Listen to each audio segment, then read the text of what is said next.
গতিতে বিচারের ব্যবস্থা করে সংস্কারের ব্যবস্থা করে নির্বাচন ঘোষণা করেছে। সেই নির্বাচন সুষ্ঠুভাবে সমাধানের জন্য অতি সত্তর একটা রোডম্যাপ অনুরোধ করছি। আবার সিলেটবাসীকে আমার পক্ষ থেকে আন্তরিক মুবারকবাদ, ঈদ মুবারক। Thank you. বিসমিল্লাহির রহমানির রহিম।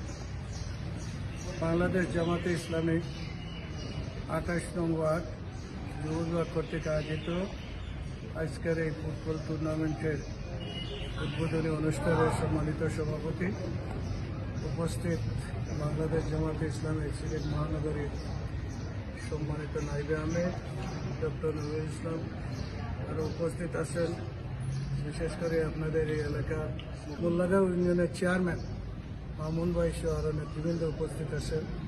আমার উপস্থিত প্রাণপ্রিয় খেলোয়াড়বৃন্দ, আসসালামু আলাইকুম রহমতুল্লাহ।